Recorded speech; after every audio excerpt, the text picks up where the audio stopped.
Hi viewers, welcome to our channel. Rajendra Nagar కిస్మత్పూర్లో ఒక మహిళ మృతదేహం లభ్యం కావడం, నగ్నంగా ఉండడం, మొత్తం కూడా కుళ్ళిపోయిన ఒక పరిస్థితిలో ఉండడం అనేది ఇప్పుడు పలు రకాల అనుమానాలకైతే తావిస్తుంది. ఆమెను ఎవరైనా చంపించారా, అత్యాచారం చేశారా, మరో దిశతో దీన్ని కంపేర్ చేయడం చూస్తున్నాం. ఈ ఘటనలో అసలు ఏం జరిగింది, దీని గురించే డిస్కస్ చేయడానికి ప్రజెంట్ మనతో పాటు ప్రముఖ సోషల్ యాక్టివిస్ట్ అయిన కృష్ణకుమార్ గారు ఉన్నారు. వారిని అడిగి తెలిసిన ప్రయత్నం చేద్దాం. నమస్కారం మేడం. నమస్కారం. మేడం, ఒక బ్రిడ్జి కింద నిర్మానుష్య ప్రదేశంలో ఒక మహిళ మృతదేహం దొరికింది. సో నగ్నంగా ఉంది, మొత్తం కూడా కుళ్ళిపోయిన ఒక పరిస్థితి ఉంది, చంపేసి పడేసారు ఇక్కడ అన్నట్టుగా అనుమానాలు వస్తున్నాయి. అసలు ఏం జరిగింది ఘటనలో, మరి దీన్ని మరొక దిశతో కంపేర్ చేస్తున్నారు, దానికి సంబంధించి మీరేం చెప్పగలరు మేడం? నేను దిశ అని అనలేను కానీ అప్పుడప్పుడు ఇలా మహిళల మృతదేహాలు కనిపించటం కొద్ది. ఓకే. కొన్నిసార్లు భర్తలు కంప్లైంట్ ఇస్తారు, లేదు అనుకుంటే అన్నదమ్ములు కంప్లైంట్ ఇస్తూ ఉంటారు. అసలు ఒక్కొక్కసారి ఏ కంప్లైంట్ రిజిస్టర్ కాదు. ఒక్కొక్కసారి ఏమవుతుంది, కర్ణాటకలోనూ మన పక్క రాష్ట్రాల్లో చంపేసేసి తీసుకొచ్చి ఇక్కడ పడేస్తారు. అప్పుడు ఏంటి అంటే వాళ్ళని అది ఒక గుర్తుపట్టని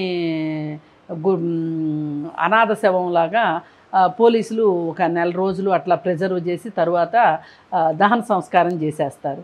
అలా నేరాన్ని నుంచి తప్పించుకోవటానికి కూడా పక్క రాష్ట్రాల నుంచి కూడా వస్తూ ఉంటారు. ఏది ఏమైనా ఈ వీళ్ళు అంత డబ్బులున్న వాళ్ళు కాదు అనేది మటుకు మొదటగా మనకు అర్థమవుతుంది. పైగా అతని భర్త ఏమో ఆమె మృతదేహానికి సంబంధించిన భర్త ఏం చెప్తున్నాడు అంటే, మా ఆవిడికి కళ్ళు తాగే అలవాటు ఉంది, మొన్న కూడా అలాగే ఇంట్లో నుంచి వెళ్ళిన తర్వాత ఇంటికి తిరిగి రాలేదు, అందుకని చెప్పి నేను పోలీస్ కంప్లైంట్ ఇచ్చాను, వెతుకుతుంటే దొరికింది అని చెప్పాడు. ఇది కూడా వాస్తవం. చాలామంది మహిళలు కళ్ళు కాంపౌండ్ల దగ్గర తాగి పడిపోతే వాళ్ళ ఒంటి మీద ఉన్న బంగారము, అలాగే వాళ్ళ కాళ్ళకున్న కడియాలు అవన్నీ తీసుకొని ఒక్కొక్కసారి ఆ కడియాలు రాకపోతే కాళ్ళు నరికేసిన సందర్భాలు కూడా మనకి తెలుసు. అలాగే కళ్ళు కాంపౌండ్ దగ్గర పరిచయం అయ్యి వివాహేతర సంబంధాలకి దారితీసిన విషయాలు కూడా తెలుసు. ఈ కళ్ళు కాంపౌండ్ దగ్గర కళ్ళు తాగటము అనేది పురుషులు ఎంత అంటే నంబరు పురుషులు ఎక్కువ స్త్రీలు తక్కువ ఉండొచ్చు, కానీ ప్రతి కళ్ళు కాంపౌండ్ దగ్గర స్త్రీలు అప్పుడప్పుడు వస్తూనే ఉంటారు. ఇకపోతే మనకు వచ్చిన వార్త ప్రకారం ఆ కళ్ళు కాంపౌండ్లు వాళ్ళు అసలు అబ్బెబ్బే మా దగ్గరికి ఆడవాళ్ళు ఎవరు రారు అని చెప్పడం చాలా విచిత్రంగా ఉంది. ఎందుకంటే నేను చాలాసార్లు అలా దారిలో వెళ్తూ ఉంటే, ఇదివరకు సిటీలో కూడా కళ్ళు కాంపౌండ్లు ఉండేవి, లేకపోతే శివారు గ్రామాల్లో కళ్ళు కాంపౌండ్లు ఉండేవి, ఇప్పుడు కూడా ఉన్నాయి. ఆ ముందు నుంచి వెళ్తూ ఉంటే అక్కడక్కడ ఆడవాళ్ళు కనిపిస్తారు, తాగుతూ ఉంటారు, కళ్ళు తాగుతూ ఉంటారు. ఇప్పుడు కళ్ళు అనేది ఇక్కడ లోకల్గా అది ఒక సంస్కృతిలో భాగం, దాన్ని ఎవరు తప్పు పట్టరు. కాకపోతే సిటీలోకి వచ్చిన తర్వాత, ఇక్కడ పనిపాటలు నేర్చుకున్న తర్వాత, కొంచెం నాగరికత పెరిగిన తర్వాత వాళ్ళు ఇంకేదన్నా తాగుతారు తప్పితే కళ్ళు కాంపౌండ్ దగ్గరికి వెళ్ళి కళ్ళు తాగేది కొంచెం తగ్గిస్తారు. కానీ కొంతమంది ఈ రోజుకి కళ్ళు తాగే మహిళలు ఉన్నారు. వాళ్ళు ఒంటరిగా వస్తే మటుకు వాళ్ళకి సేఫ్టీ అనేది ఉండదు. అప్పుడప్పుడు మనకి కథలు మనం చూస్తున్నాం, వార్తలు చూస్తున్నాం. సరే, ఏది ఏమైనప్పటికీ ఇప్పుడు ఈ మహిళ కూడా అలా వచ్చి ఎవరో తీసుకొని వెళ్ళి ఆమెను అత్యాచారం చేసి ఉండొచ్చు. ఎందుకంటే వాళ్ళు మత్తులో ఉంటారు, చెయ్యకూడదని ఉండదు, ఖచ్చితంగా జరగాలని కూడా లేదు. మనం ఏం కోరుకోం కదా అట్లాంటివి జరగాలని. కాకపోతే ఏదో ఒక ఫ్రెండ్షిప్ అయితే డెవలప్ అవుతుంది అక్కడికి వచ్చే వాళ్ళతోటి. వచ్చి వాళ్ళు కళ్ళు దాక్కోకుండా వీళ్ళు కళ్ళు దాగిన తర్వాత వాళ్ళకి గనక దురుద్దేశం ఉంటే గనక వీళ్ళ దగ్గర ఉన్న డబ్బులో వీళ్ళ దగ్గర ఉన్న నగలో తీసుకొని అత్యాచారం చేసేసి వెళ్ళిపోయారనుకోండి, వీళ్ళు గుర్తించలేని పరిస్థితి కూడా ఉంటుంది. ఇట్లా ఏది ఏమైనా సరే ఇవాళ కళ్ళు కాంపౌండ్ల దగ్గర పడిపోయిన మగవాళ్ళపైన అత్యాచారాలు జరగవు, ఆడవాళ్ళపైనే అత్యాచారాలు జరుగుతాయి. అందుకని మరి మహిళకి రక్షణ గురించే కదా ఎవరైనా మాట్లాడుకునేది. ఆ రక్షణ అయితే కరువైందని చెప్తున్నాం. పైగా ఈవిడ వెళ్ళి పులినోట్లో తలబెట్టినట్టు వెళ్ళి ఆ కళ్ళు కాంపౌండ్ దగ్గరికే వెళ్ళిన తర్వాత ఎవరో ఒకళ్ళు దాన్ని అవకాశంగా ఉపయోగించుకోకుండా ఎందుకుంటారు అసలు?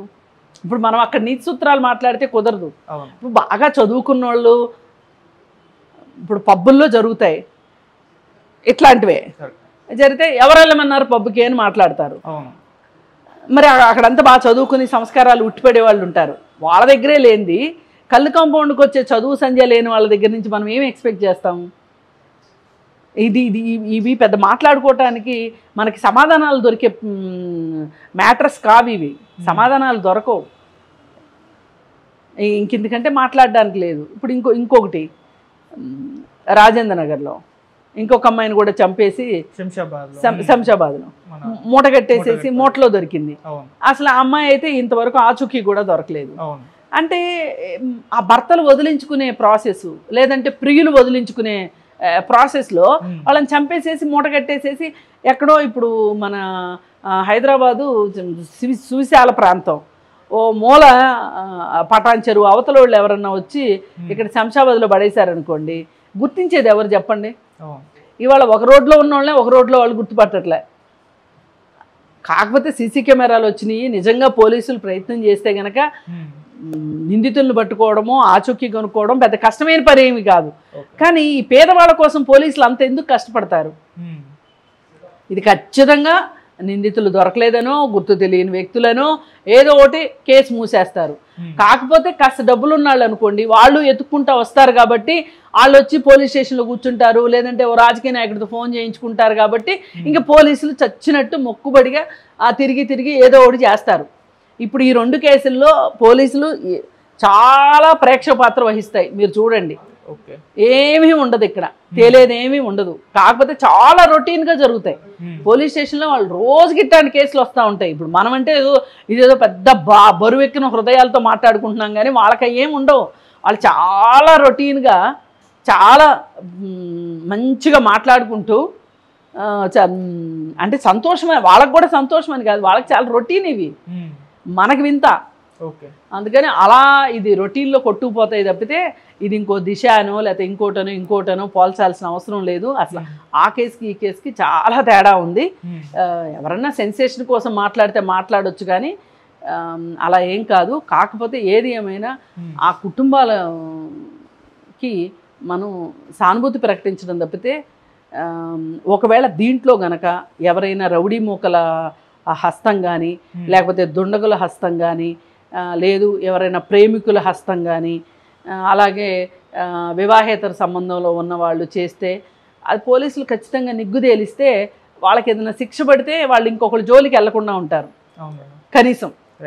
అలాంటిది జరగాలని కోరుకున్నాం. Okay, thank you so much. Thank you.